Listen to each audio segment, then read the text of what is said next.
The left-wing gender insanity being pushed on our children is an act of child abuse. Very simple.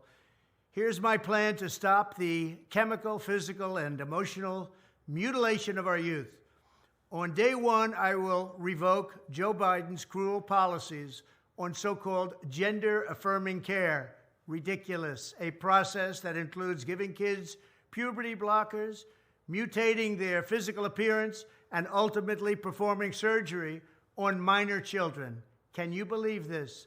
I will sign a new executive order instructing every federal agency to cease all programs that promote the concept of sex and gender transition at any age.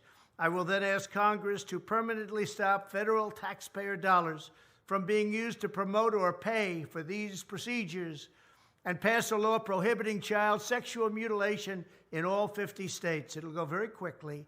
I will declare that any hospital or healthcare provider that participates in the chemical or physical mutilation of minor youth will no longer meet federal health and safety standards for Medicaid and Medicare and will be terminated from the program immediately. Furthermore, I will support the creation of a private right of action for victims to sue doctors who have unforgivably performed these procedures on minor children. The Department of Justice will investigate Big Pharma and the big hospital networks to determine whether they have deliberately covered up horrific long-term side effects of sex transitions in order to get rich at the expense of vulnerable patients, in this case, very vulnerable.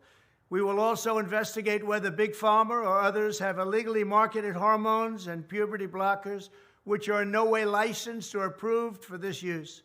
My Department of Education will inform states and school districts that if any teacher or school official suggests to a child that they could be trapped in the wrong body, they will be faced with severe consequences, including potential civil rights violations for sex discrimination and the elimination of federal funding.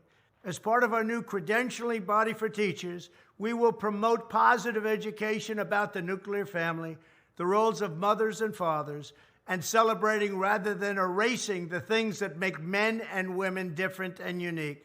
I will ask Congress to pass a bill establishing that the only genders recognized by the United States government are male and female, and they are assigned at birth.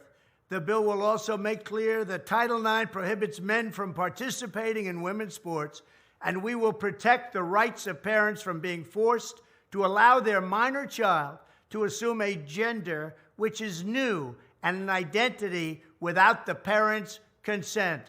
The identity will not be new, and it will not be without parental consent. No serious country should be telling its children that they were born with the wrong gender, a concept that was never heard of in all of human history. Nobody's ever heard of this, what's happening today. It was all when the radical left invented it just a few years ago. Under my leadership, this madness will end. Thank you very much.